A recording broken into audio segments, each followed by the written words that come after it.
en la mañana, a la hora novena, que es a la hora novena, que es las 3 de la tarde, y la hora tercera, que era las 9 de la mañana, se celebraban sacrificios. ¿Ya? Entonces, Dios, por orden directa a Moisés, le indicó que debían construirle un santuario en el cual todo el pueblo iba a adorar. Después, a través del tiempo, este santuario más o menos tuvo una vigencia, bueno, no el santuario propiamente dicho, sino los sacrificios que se ofrecían, tuvo una vigencia hasta el siglo X antes de Cristo. En el siglo X antes de Cristo, Dios le da la orden a David de que debía de construirse un templo, pero David no lo iba a construir, sino Salomón, su hijo. Entonces, en el siglo X antes de Cristo, Salomón construyó el primer templo que reemplazaba al santuario. El santuario ya en este siglo ya estaba deteriorado porque era un santuario portátil. O sea, en el medio del desierto se construyó, pero era transportable porque el pueblo de Israel, acuérdense que había estado errante por 40 años en el desierto. Y cada cierto tiempo, la nube que guiaba al pueblo, que en realidad era la presencia de Dios, la nube se movía. Y cuando la nube se empezaba a mover, significaba que todos debían desarmar sus carpas, que era donde vivían, en el desierto, para seguir a la nube hasta el lugar en que la nube nuevamente se detendría y nuevamente armarían sus carpas. Y como el santuario que había sido construido también tenía que moverse, era portátil. Desarmaban el santuario, con todos sus utensilios los guardaban y los trasladaban hasta el nuevo lugar en el cual la nube, que era la presencia de Dios, iba a poder nuevamente detenerse y nuevamente todo el pueblo iba a establecerse en ese lugar. Así anduvieron errantes durante 40 años. Después de los 40 años, el pueblo de Israel entró a Canaán, se siguieron celebrando los sacrificios, pero ya para el siglo X, todo el mobiliario, el santuario estaba deteriorado. Y Salomón construyó un templo, un nuevo templo, era un templo magnífico. Había sido construido con mármol, con oro, y hay una serie de detalles que en algún momento también vamos a estudiarlo, pero, por ejemplo, los pórticos eran de oro. Los muros de mármol. Y cuando el templo fue dedicado a Dios, todo el templo se llenó de humo. No porque hayan prendido fuego, sino porque la presencia de Dios se manifestó de esa manera en aquel momento. O sea, Dios se manifestó de una manera física. Luego pasó el tiempo y ya hemos estudiado también que en el año 605 Nabucodonosor invade Jerusalén, pero esa fue la primera invasión. En realidad hubieron 3 a lo largo del tiempo. En la última, el templo quedó completamente destruido. Y luego el pueblo fue desterrado a Babilonia. Después de 70 años de haber estado en Babilonia, Dios previamente había dado la profecía a través del profeta Jeremías de que el pueblo de Israel iba a retornar a Jerusalén. Entonces, resulta de que el pueblo retornó a Jerusalén, no todo el pueblo, sino una pequeña parte, porque muchos habían nacido en Babilonia, hijos de los judíos, no conocían Jerusalén, y prefirieron quedarse en Babilonia. Ya su vida la habían hecho en Babilonia. Pero una parte del pueblo regresó a Jerusalén. Y luego al profeta Ageo, Dios directamente le da la orden de que le transmita un mensaje a Zorobabel para que Zorobabel construya o reconstruya el templo. Eso ya fue en el siglo V antes de Cristo. Y a ese segundo templo se le conoce como el templo de Zorobabel. Y finalmente tenemos que en el siglo I antes de Cristo, ya a finales del siglo I antes de Cristo, Herodes construye nuevamente un templo que de cierta manera se asemejaba al primer templo. También se usó muchos recursos para poder construir ese templo. Y el templo, a lo largo del tiempo, fue construido. Y cuando vivía Jesús, nosotros sabemos que Jesús murió en el año 31 después de Cristo. Y durante la vida de Jesús, el templo ya se había erigido. Algunos detalles se iban completando a través del tiempo, pero la mayor parte del templo ya estaba construido, ya estaba en funcionamiento. Era un templo magnífico. El historiador Flavio Josefo lo describe como si fuera una montaña de nieve. ¿Por qué? Porque tenía mármol, tenía oro, había sido construido con grandes bloques de piedra, con grandes rocas. Y por eso es que los discípulos, aquí en el versículo 1, le dicen a Jesús que querían mostrarle los edificios del templo. Entonces, y como les decía, ¿no? El profeta Ageo, cuando se construyó el segundo templo, cuando Dios a través de Ageo le dio a Zorobabel la orden de que construya el templo o lo reconstruya, el profeta Ageo dio esta profecía. Dice: ¿quién ha quedado entre vosotros que haya visto esta casa en su gloria primera y como la veis ahora? O sea, ellos en ese tiempo, en el siglo V antes de Cristo, estaban viendo el segundo templo, o sea, el templo de Zorobabel. Pero de aquellos que habían visto el primer templo, ya habían pasado 70 años. Algunos habían regresado, ya eran ancianos, ya tenían más de 70 años. Y el profeta Ageo les dice, ¿no? ¿Quién ha quedado entre vosotros que haya visto esta casa en su gloria primera? ¿Y cómo la veis ahora? O sea, la gloria de ese primer templo había sido de un esplendor tal que no tenía comparación con el segundo templo que ahora ellos estaban viendo.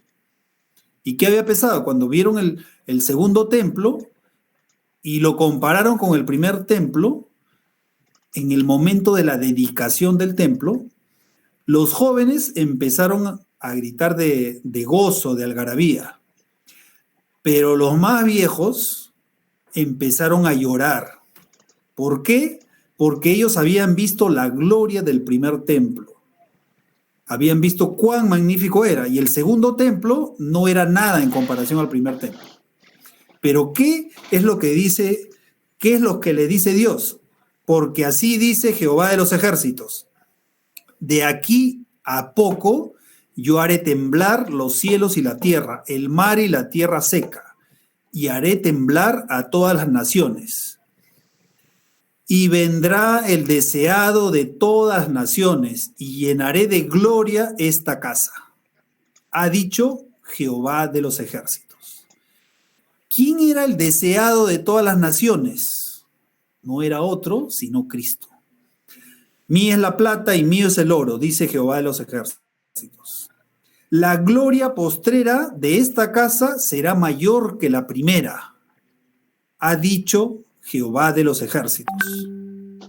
O sea que la gloria postrera de esa casa que ellos en ese momento la veían como que era nada en comparación al primer templo, iba a ser mayor, no porque iba a ser reconstruido con materiales costosos o con materiales como oro, plata, sino porque iba a estar la presencia misma de Dios a través de Cristo.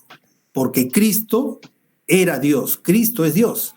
Entonces, a eso se refería el profeta Ageo cuando dijo, la gloria postrera de esta casa, o sea, del templo, será mayor que la primera. Entonces, cuando Cristo vino, nosotros sabemos que Cristo se reunía en el templo los días sábados.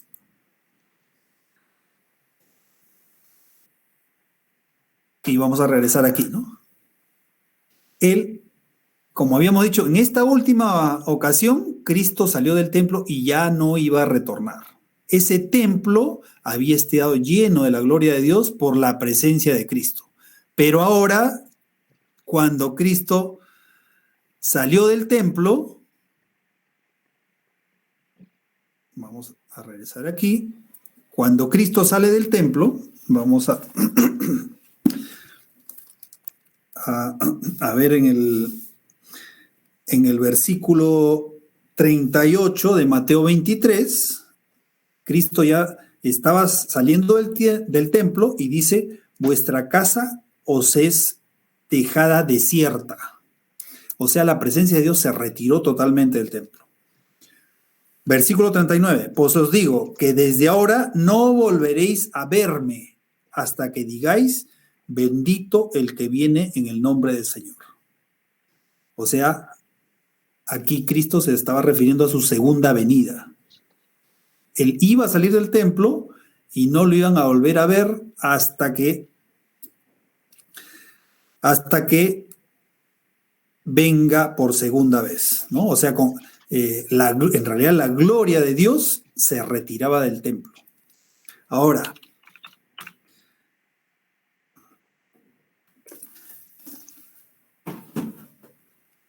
entonces, cuando los discípulos le dijeron a Jesús que querían mostrarle el templo, o sea, querían mostrarle la magnificencia de la construcción, Cristo les dijo, ¿veis todo esto? De cierto os digo que no quedará aquí piedra sobre piedra que no sea derribada. Entonces, en ese momento los discípulos se pusieron a pensar, ¿cómo es posible que este templo tan magnífico vaya a ser destruido? No cabía en su mente que ese templo pudiera ser destruido. Y luego, en el Monte de los Olivos, Cristo había predicado y luego los discípulos se le acercaron aparte diciendo, como que solo a Cristo le dijeron, ¿no? Señor, dinos, ¿cuándo serán estas cosas? ¿Y qué señal habrá de tu venida y del fin del siglo? En este momento, los discípulos, al haber escuchado que no iba a quedar piedra sobre piedra, quisieron saber, le preguntaron a Jesús, ¿cuándo es que va a ocurrir esto? ¿Cuándo el templo va a ser destruido? Pero adicionalmente ellos pensaban que cuando ocurriera la destrucción del templo, Cristo iba a venir para establecer su reino en esta tierra. Entonces, por eso la pregunta, dice, ¿cuándo serán estas cosas y qué señal habrá de tu venida y del fin del siglo? O sea, cuando dice el fin del siglo se refiere al fin del mundo. ¿Cuándo serán estas cosas? Los discípulos pensaban que era lo mismo, ¿no? O sea, en el mismo momento se destruyó el templo y el mundo iba a terminar. Entonces, luego los siguientes versículos nos muestran en orden cronológico la secuencia de eventos que van a ocurrir antes de que Cristo venga.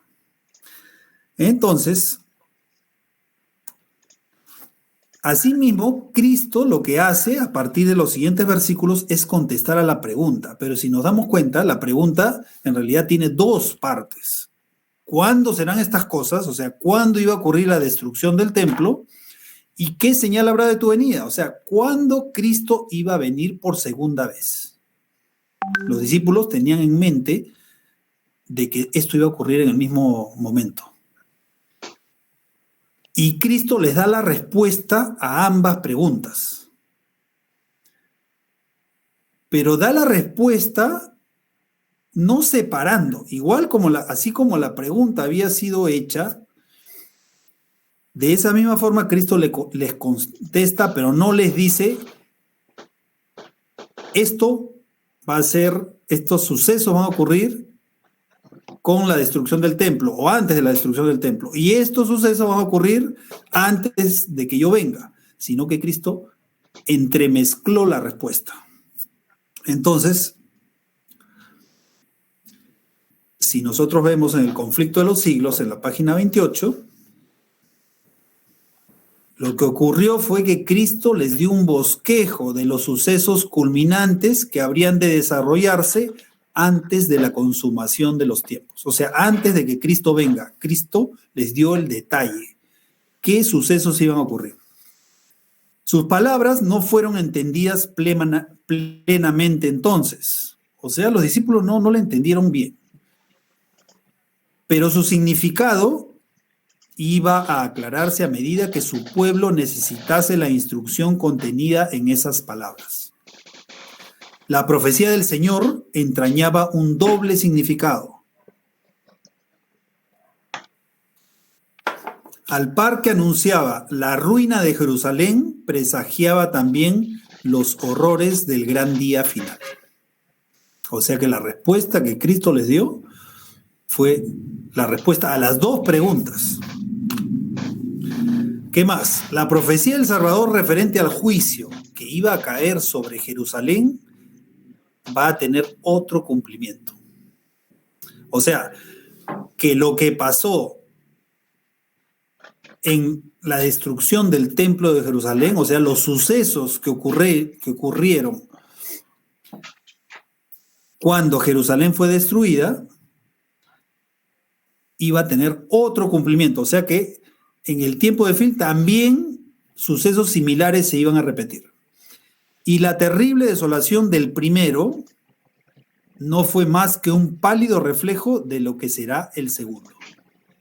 O sea, la desolación que ocurrió en la destrucción de Jerusalén se va a repetir antes de que Cristo venga. En lo que acaeció a la ciudad escogida, podemos ver, o sea, la ciudad escogida es Jerusalén. Podemos ver anunciada la condenación de un mundo que rechazó la misericordia de Dios y pisoteó su ley.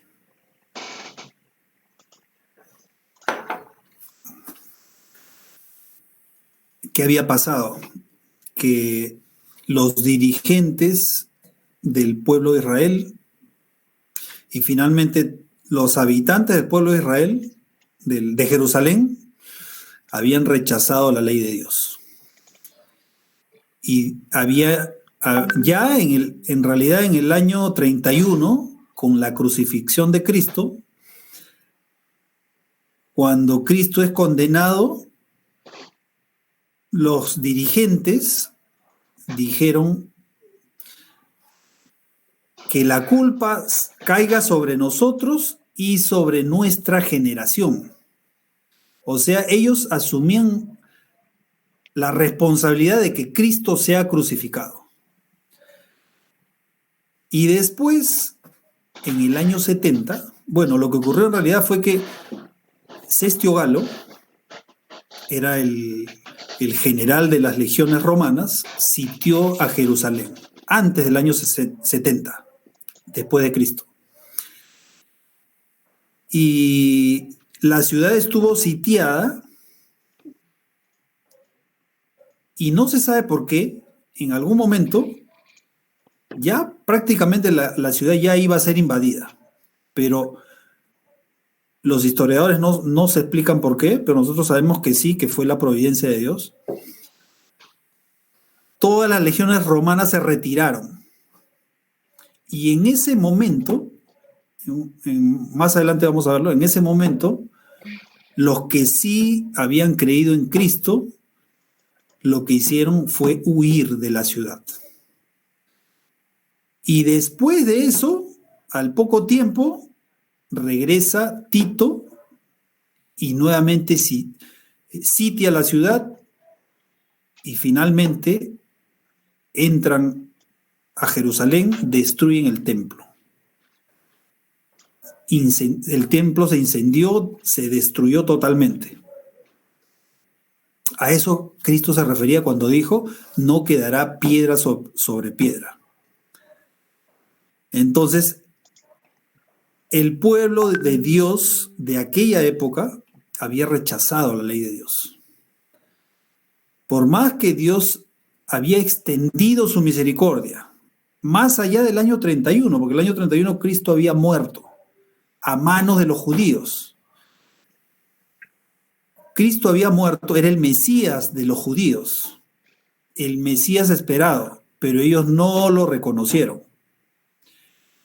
Después siguieron rechazando a Dios hasta que llegó al colmo. Dios extendió su misericordia después del año 31, pero en el año 70 vino la destrucción final. Y lo que ocurrió en esa época es lo mismo que va a ocurrir en el tiempo final.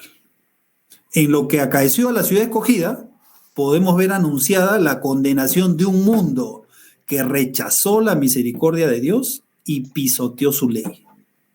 Es exactamente lo que estamos viviendo ahora. Todo el mundo cristiano, todo el mundo protestante, dice que la ley de Dios ya no tiene validez, que la ley de Dios solamente fue para los judíos, pero Dios a través de su palabra nos muestra a través de Daniel, a través de Apocalipsis y a través de toda la Biblia, de que la ley de Dios es eterna, que la ley de Dios no cambia. Y eso es exactamente lo que está pasando ahora.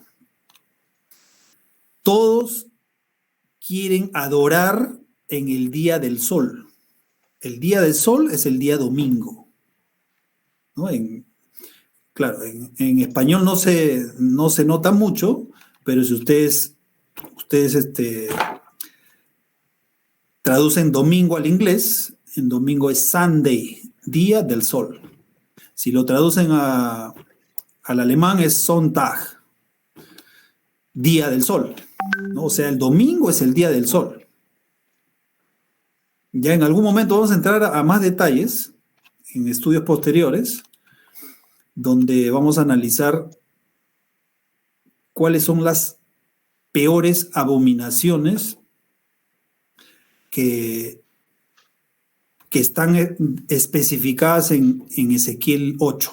Ezequiel 8 es el capítulo de las abominaciones. Y ahí vamos a ver con claridad que el falso día de reposo es la mayor de las abominaciones. Pero bueno, sigamos analizando lo que dice Mateo 24. Mira, recién estamos en el versículo 2, ¿no? Y Mateo 24 tiene como 50 versículos. En realidad tiene 51 versículos aproximadamente.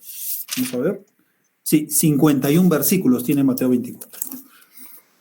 Ya estamos, como les dije, no vamos a estudiar todo ahora, porque el tiempo no nos va a alcanzar, pero vamos a ir estudiando en el siguiente sábado, y si es que no terminamos el siguiente sábado, al subsiguiente, allí vamos a terminar el estudio de Mateo 24. ¿Ya? Entonces, como siempre les digo a mis alumnos, ¿no? Yo soy docente universitario y a mis alumnos siempre les digo, tarea para la casa. ¿Ya? Entonces, las tareas que yo les dejo a ellos, siempre les digo tarea para la casa, pero no es obligatoria. O sea, no tienen que presentármela, yo no voy a calificar, eso ya depende de cada uno. Ya, en este caso, también les voy a decir tarea para la casa. Todavía no vamos a terminar, ¿eh? Si no les estoy haciendo un pequeño paréntesis. Tarea para la casa, estudiar Mateo 24, Marcos 13 y Lucas 21. ¿Ya? Eso es lo que durante la semana, ahora más tarde, mañana, van leyendo, van avanzando con la lectura, para que ustedes puedan tener un panorama mucho más claro. ¿Ya? Entonces, la tarea tampoco es obligatoria, pero personalmente debería ser obligatoria para uno mismo, ¿no? Entonces, en el momento que ustedes planifiquen, les sugiero que puedan leer y estudiar Mateo 24, Marcos 13 y Lucas 21, donde se especifica las mismas profecías con algunos detalles diferentes. Ya, pero en realidad es lo mismo. Pero el leer tanto Marcos 13 como Lucas 21 nos ayuda a aclarar un poco más el panorama. Ya, entonces lo que estábamos diciendo era de que lo mismo que aconteció en la ciudad de Jerusalén va a ocurrir ahora. O sea, no, cuando digo ahora no me refiero a hoy, a esta semana, sino va a ocurrir pronto. ¿Qué pasó con la ciudad de Jerusalén? Cuando las legiones romanas sitiaron Jerusalén, resulta que una de las primeras cosas que escaseó fue la comida, pero no porque la ciudad no tuviera el suficiente alimento, sino porque si es que ellos hubieran estado, o sea, hubieran obedecido las leyes de Dios y hubieran resguardado el alimento que tenían granos, tenían una serie de alimentos, hubieran durado varios años. O sea, eso tenía, las provisiones que ellos tenían era para varios años, pero ¿qué pasaba? Que internamente habían pugnas. Entonces, los que tenían querían apropiarse de más alimento para que en el futuro, en los siguientes años, no les falte. Y por esas pugnas, al final, el pueblo se quedó sin alimento. ¿Y qué pasó? La historia nos dice que comían la suela de sus zapatos. Y eso no es nada. Eso es simplemente un pálido reflejo de lo que ocurrió aquella vez. Las madres se comían a sus hijos. Los hijos se comían a sus padres ancianos. Creo que decir que el caos reinaba es una palabra muy, muy suave para poder explicar lo que ocurrió en aquella época. Fue algo indescriptible. Y lo que dice la Biblia es que así será en los tiempos finales y peor. En el segundo párrafo de la diapositiva dice: en lo que acaeció a la ciudad escogida, podemos ver anunciada la condenación de un mundo que rechazó la misericordia de Dios y pisoteó su ley. O sea que al final, la gloria de Dios se va a retirar de la tierra. Y el diablo, Satanás, que es un ser real que existe, lo que va a hacer es inducir a los hombres a que cometan los peores crímenes, la naturaleza pervertida del hombre va a aflorar y van a ocurrir cosas peores que las que ocurrieron en la destrucción de Jerusalén. Entonces,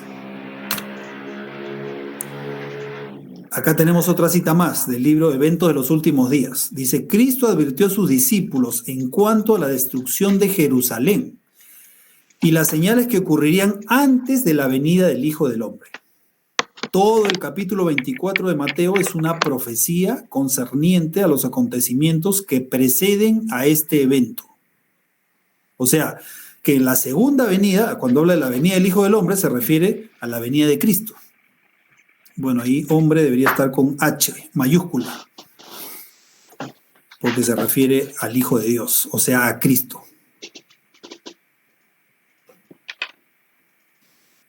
Todo el capítulo 24 de Mateo es una profecía concerniente a los acontecimientos que preceden a la venida del Hijo del Hombre, o sea, la segunda venida de Cristo. Y se usa la destrucción de Jerusalén para tipificar la última gran destrucción del mundo por fuego. O sea, antes de que venga Cristo en su segunda venida, van a ocurrir cosas peores que las que ocurrieron antes de la destrucción de Jerusalén en el año 70 después de Cristo. Y como les decía, ¿no? El cuadro completo lo podemos estudiar en Mateo 24, Marcos 13 y Lucas 21. Esa es la tarea que queda para nosotros. ¿Qué más? Entonces, a partir del versículo 4, Cristo empieza a explicar todo lo que iba a ocurrir antes del fin. Y en el versículo 4 nosotros podemos ver cuál fue el principal objetivo de Cristo al hacer la explicación. Cristo les dice a los discípulos: mirad que nadie os engañe. O sea, que Cristo, lo que es el objetivo principal que estaba mostrándoles a sus discípulos a través de los siguientes versículos del capítulo 24 y también de los otros libros, es que no seamos engañados. ¿Por qué? Si nosotros vemos en Mateo 24, el versículo 24 también dice: porque se levantarán falsos cristos. O sea, que van a haber personas instigadas por el espíritu de Satanás que van a decir que son Cristo, que son el Mesías, y que van a aparecer. ¿Qué más va a haber? Va a haber falsos profetas. O sea, va a haber personas que dicen que son profetas de Dios, pero en realidad no lo son. Bueno, hay varias características para identificar un verdadero profeta.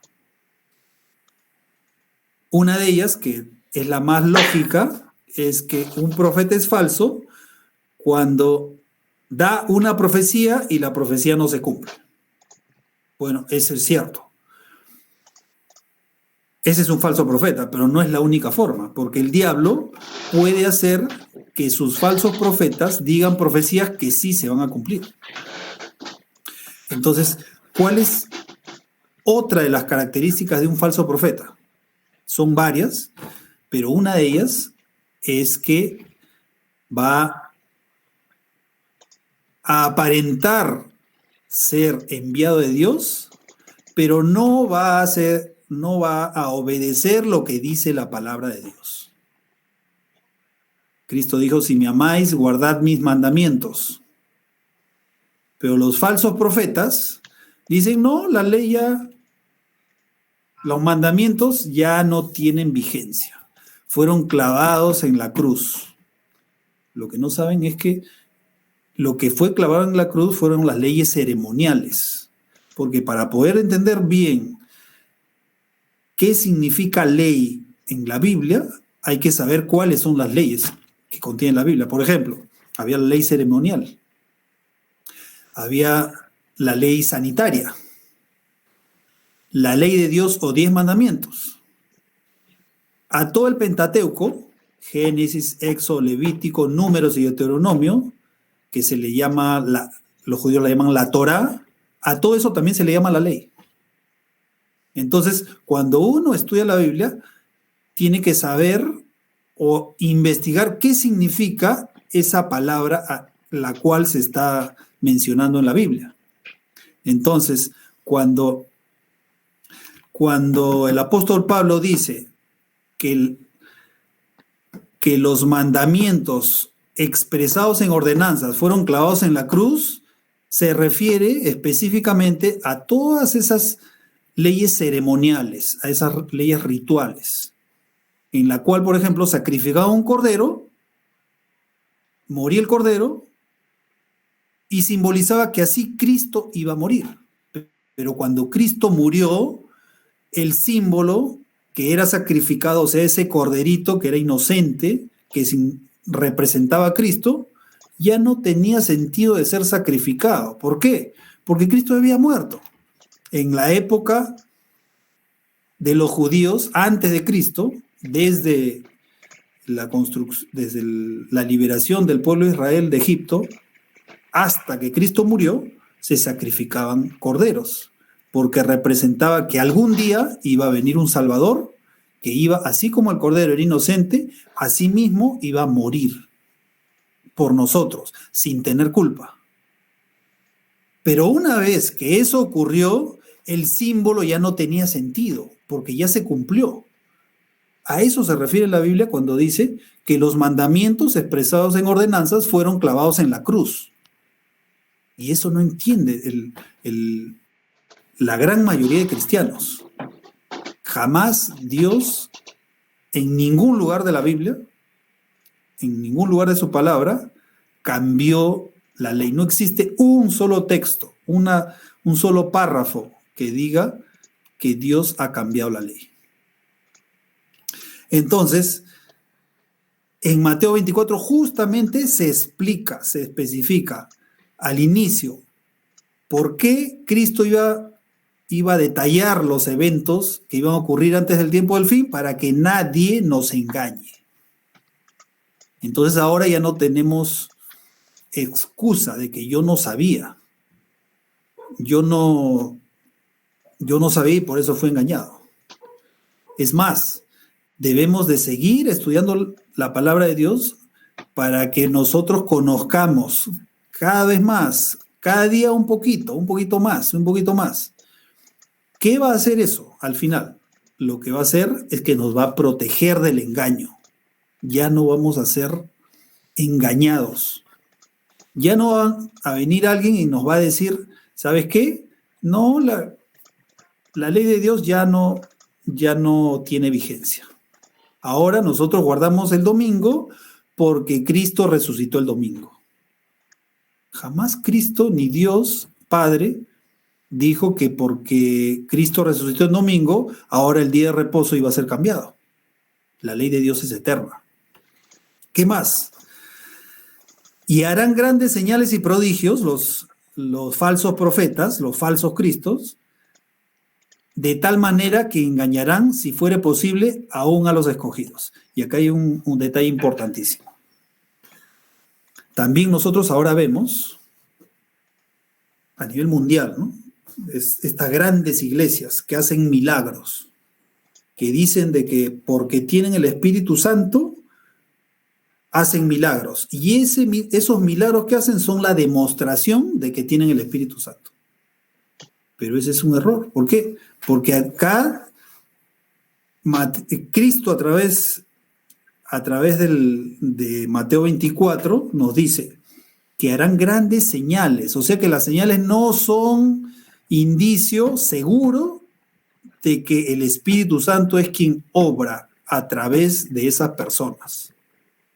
Es más, deberíamos dudar si es que ese falso profeta hace milagros, pero dice de que la ley ya fue clavada en la cruz y ya no tiene vigencia, entonces definitivamente es un falso profeta. Por más señales que haga. Recuerdo hace años,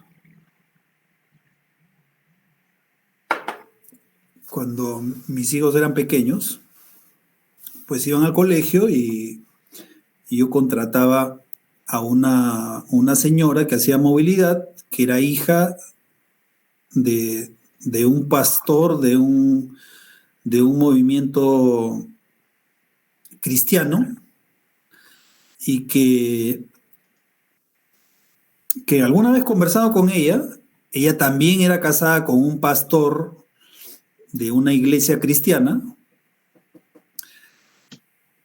me empezó a contar, ¿no? de que ella con sus propios ojos había visto cómo su padre hacía los milagros en el templo, sanaba a personas.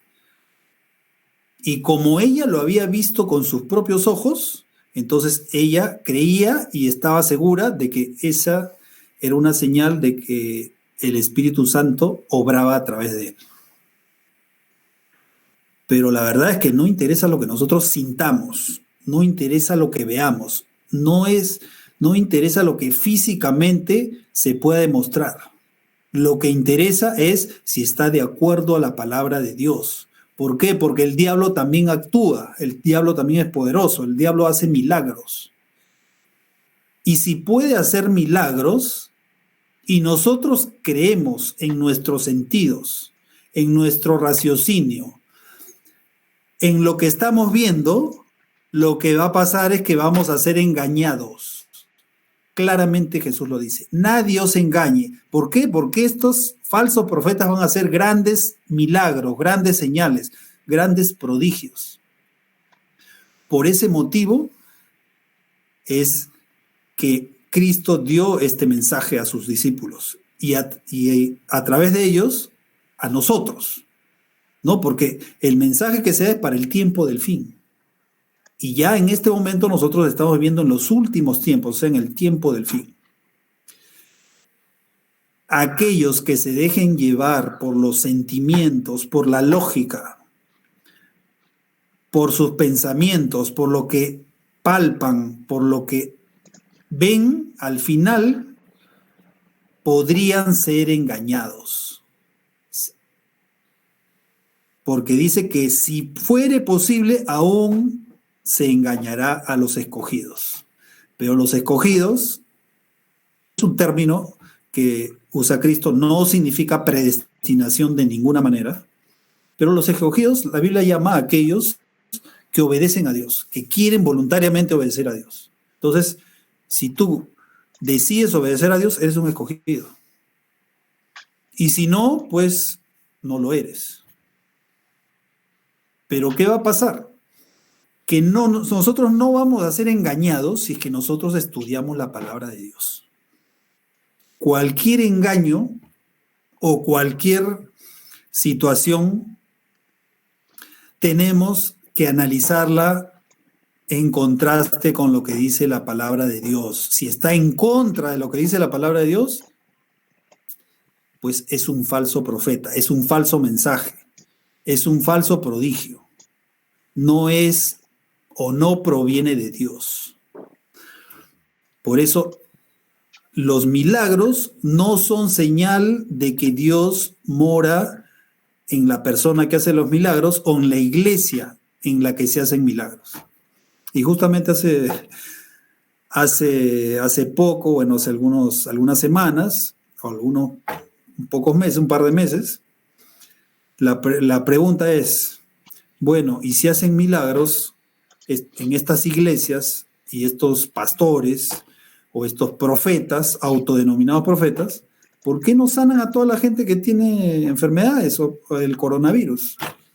¿Por qué no sanan? No hacen los milagros y se acabó el problema. ¿Qué más? Y como había dicho al principio, Mateo 24 menciona los sucesos en orden cronológico. Y con esto después de explicar esto, vamos a terminar. En realidad Mateo 24 es muy amplio, vamos a continuar el próximo sábado estudiando Mateo 24. Pero Mateo 24, como os dije al principio, es importantísimo porque nos da una secuencia lineal. O sea, todo lo que va a ocurrir se menciona en forma secuencial. A diferencia de Daniel y Apocalipsis, que hay secuencias y luego se repiten esas secuencias por ciclos, a través del libro de Daniel y también del libro de Apocalipsis. Entonces, Mateo 24 nos da una guía, una hoja de ruta que nos dice esto va a ocurrir primero, después esto, y después esto, y así hasta que Cristo venga. Versículo 6 dice: Y oiréis de guerras y rumores de guerras. Mirad que no os turbéis. Porque es necesario que todo esto acontezca, pero aún no es el fin. Bueno, probablemente ustedes digan, guerras siempre han habido, ¿no? Siempre han habido guerras, siempre han habido rumores de guerras.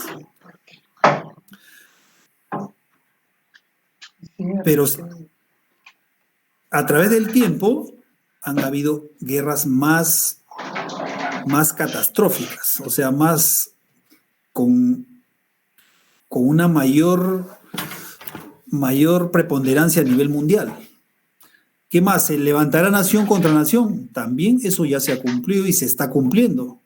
Reino contra reino, actualmente. Nosotros vemos que Estados Unidos, yo me acuerdo cuando era niño, ¿no? Existían las dos grandes potencias mundiales de aquella época. La Unión de Repúblicas Socialistas Soviéticas y Estados Unidos. Y yo, aún siendo niño, yo pensaba, yo decía, esto es, o sea, ¿quién ganará de los dos? No se puede saber. Ahora que uno domine al otro, también eso es imposible. Y toda la gente decía eso. Pero ¿qué decía la Biblia? La Biblia, en Apocalipsis, y en algún momento lo hemos estudiado y también podríamos volverlo a estudiar, claramente dice de que quien va a tener el dominio, el control total del mundo, será el sistema papal en unión con los Estados Unidos. Eso es lo que dice Apocalipsis 13. Y también luego en los posteriores capítulos de Apocalipsis. Actualmente, hoy, la gran potencia mundial que está emergiendo, que bueno, en realidad ya es una potencia mundial, es China. Estados Unidos no quiere perder la supremacía. Ya hubo una primera guerra fría entre Estados Unidos y Rusia, en la cual Estados Unidos salió vencedor. Estados Unidos, en unión con el papado, hicieron que Rusia, bueno, ya pierda el dominio que tenía en aquella época. Y ahora China se está levantando. Y la profecía dice, no habla de China, pero la profecía lo que dice es que la potencia que va a dominar el mundo es Estados Unidos. Y eso va a ser así. Claro, ahora, si ustedes ven los noticieros internacionales, algunos grandes expertos opinan que China podría ser igual a Estados Unidos. Y en algún futuro, inclusive podría quitarle el predominio, pero no. La profecía dice que no, que Estados Unidos, en unión con el sistema papal, va a tomar el control del mundo. Y eso lo estamos viendo ahora. Todos los países están bajo este pretexto, bueno, en realidad, bajo esta pandemia que ha sido, todos los indicios indican que ha sido provocada, una pandemia provocada. No ha sido algo que ha ocurrido como en otras épocas, ¿no? Por ejemplo, en la gripe española, en el año 1918, o en la peste negra que ocurrió en el siglo XVII. Lo de ahora ha tenido una connotación mundial. Todos los países han sido afectados. Versículo 7 dice, porque se levantará nación contra nación y reino contra reino, y habrá pestes y hambres y terremotos en diferentes lugares. Bueno, y cuando vemos la palabra pestes o pestilencia, nosotros también nos trae a memoria esto que está sucediendo a nivel mundial. Y todo esto será principio de dolores. O sea que lo que estamos viendo ahora en realidad es el principio de los dolores, o sea, del sufrimiento que va a ocurrir pronto. Todo esto ya aconteció y está aconteciendo. Todo esto será principio de dolores. Entonces, aquí en Mateo 24, nosotros a través de diversos versículos vemos que se da una secuencia de eventos y luego el siguiente versículo dice, entonces, en el griego clásico, el griego koiné, en el que fue escrito el Nuevo Testamento, es la palabra tote, que en realidad significa luego o después. Por eso es que Mateo 24 muestra los eventos en forma secuencial. Porque después de cada grupo de eventos o de cada evento se dice entonces. O sea, ¿qué está diciendo? Y luego va a ocurrir esto. Después va a ocurrir lo siguiente. Y después va a ocurrir esto. Entonces, en este caso, ¿qué dice? Entonces os entregarán a tribulación. ¿A quiénes van a entregar a tribulación? ¿Aquellos que obedecen a Dios o aquellos que no obedecen? Entonces, Cristo está advirtiendo a su pueblo, a aquellos que le obedecen, a aquellos a los cuales le obedecen a través de aquellas palabras que dijo, si me amáis, guardad mis mandamientos. O sea, aquellos que lo aman, pero lo aman de verdad. Entonces, esto todavía no ha ocurrido, pero pronto podría ocurrir, o va a ocurrir. Entonces os entregarán a tribulación y os matarán. ¿Se acuerdan de la Santa Inquisición, entre comillas, santa?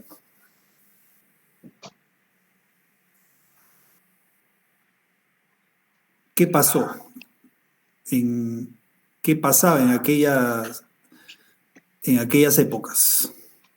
La Iglesia Popular perseguía a aquellos que estaban en contra de sus dictados, aquellos que no querían obedecer lo que decía la Iglesia Popular. ¿Y qué hacían? Los torturaban y los mataban.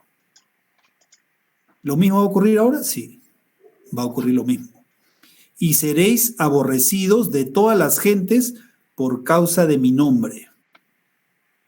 Y acá es importante, ya con esto voy a terminar, son las 12:27. Entonces, seréis aborrecidos por toda la gente por causa de mi nombre. El próximo sábado vamos a ver el detalle. ¿Por qué Cristo dijo que íbamos a ser aborrecidos por causa de su nombre? ¿Qué es lo que va a pasar? ¿Qué es lo que va a causar de que todo el mundo nos aborrezca? ¿Qué es lo que va a pasar? ¿O por qué vamos a ser entregados a tribulación? ¿Y por qué van a querer matarnos o por qué nos van a matar? Eso lo vamos a estudiar el próximo sábado.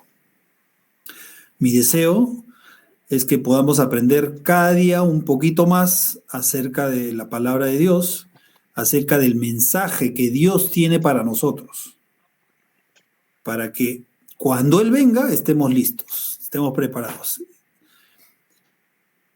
y podamos decir, le hemos esperado y Él nos salvará. Nuestra vida terrenal es de corto tiempo. Cuando yo era niño, era joven inclusive, yo decía, ¿no? 50 años es un viejo.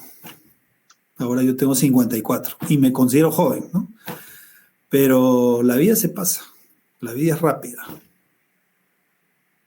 El tiempo promedio en el Perú, en el mundo, ¿no? Ya el promedio de vida ha aumentado, pero igual, es muy difícil que una persona llegue a 100 años.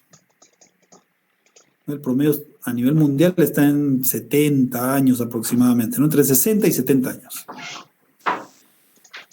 Ya nuestra vida es corta, pero lo que debemos de pensar es en aquella vida futura que Dios nos ofrece y que es real, que no es simplemente algo que representa una ilusión, sino que es algo real. ¿Por qué? Porque Dios lo dejó dicho en su palabra.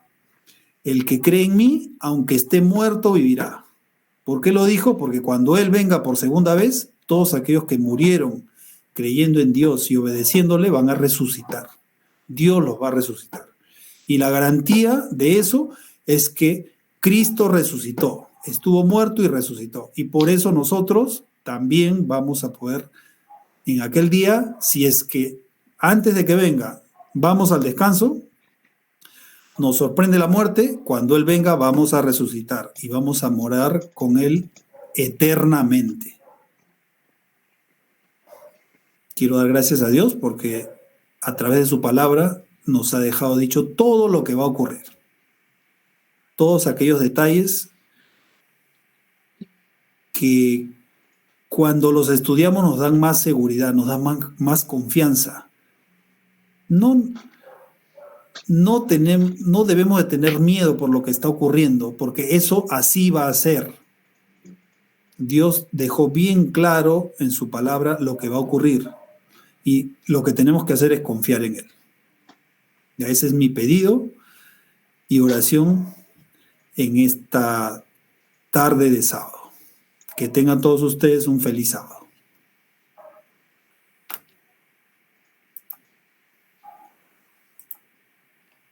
Ok, continuemos ahora con el himno.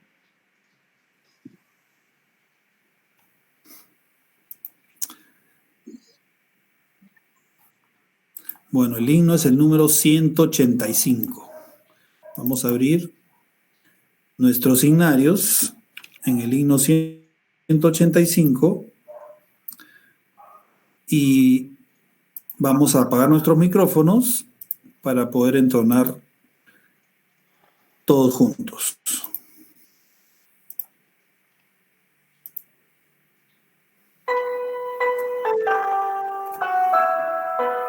No, Oscar, ese no es. 185 no es el número. Bueno, tú sabes que la numeración es una confusión. No, lo que pasa es que en el himnario nuevo siempre tenemos que escoger, ¿ya? Pero no hay problemas. Vamos a el 186.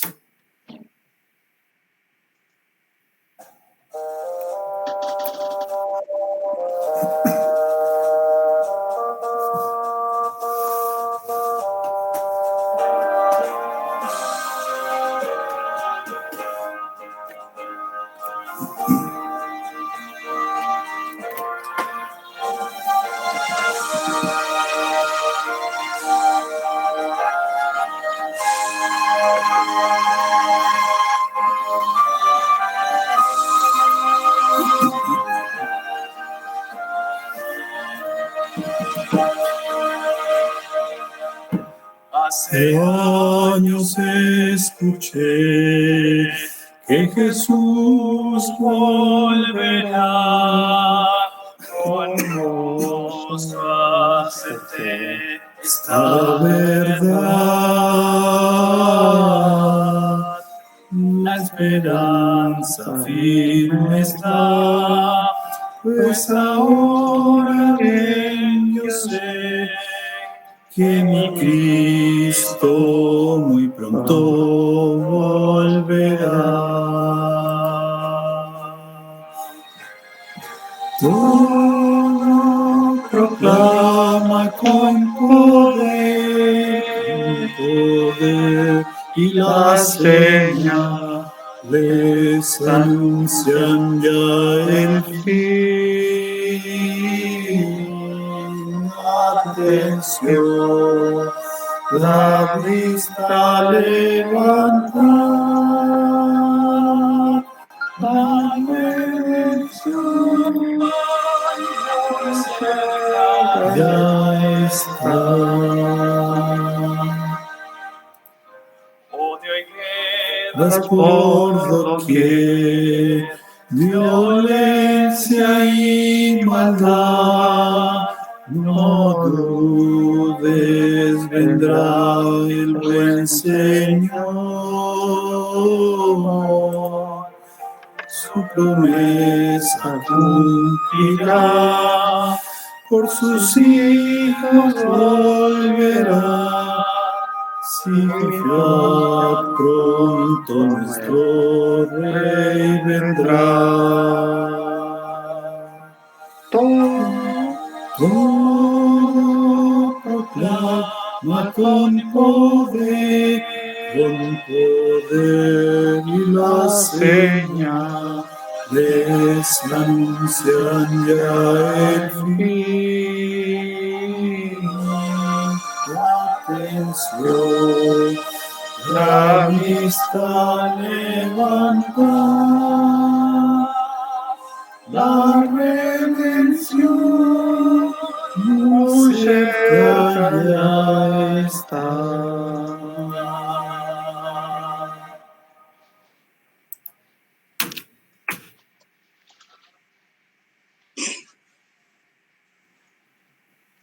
Adelante, Lourdes.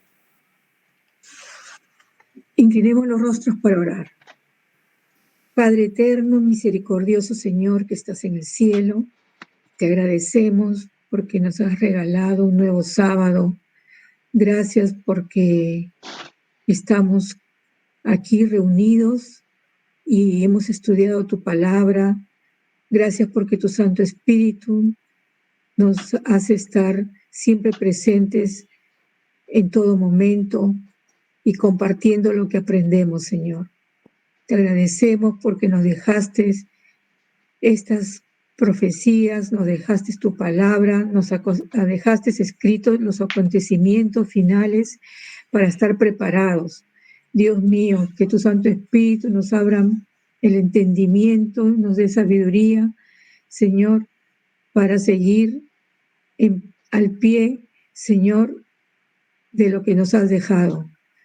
Gracias porque eres misericordioso con nosotros y cada día nos da la oportunidad de estar a tu lado.